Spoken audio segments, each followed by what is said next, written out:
మన నిత్య జీవితంలో ఏదో ఒక విధంగా రోజు ఏదో ఒక వంటలో ఆయిల్ వాడుకుంటాం కదా ఫ్రెండ్స్. ఇందులో అనేక రకాల ఆయిల్స్ ఉంటాయి.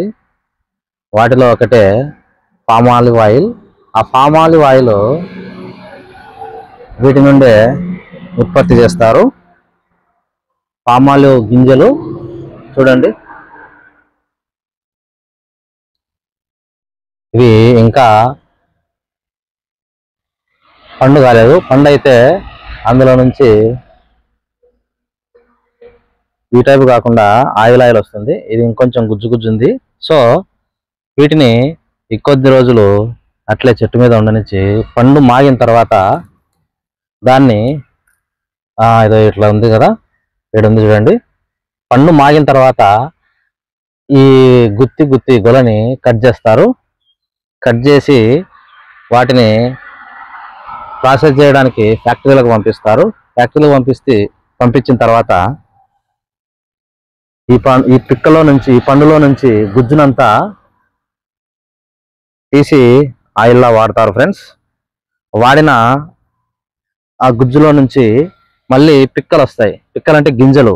ఆ గింజలను వేటికి తరలిస్తారో మాకు తెలియదు అని చెప్పేసి అక్కడ నేను అడిగిన వాళ్ళనైతే వాళ్ళు సమాధానం తెలియదని చెప్పారు.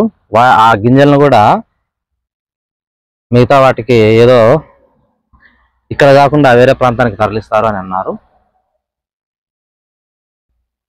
ఇది మనం నిత్య జీవితంలో వంటల్లో వాడుకునే పామ్ ఆలివ్ ఆయిల్ ఇందు నుండి వస్తుంది ఫ్రెండ్స్.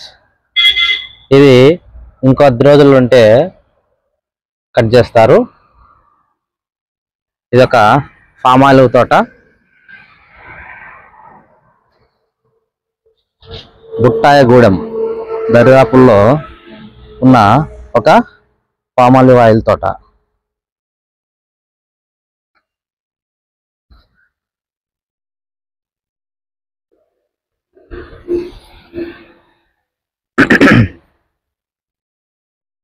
బాగా అందంగా ఉన్నాయి కదా, బాగా మాగిన ఈత పండ్లలా కనపడుతున్నాయి.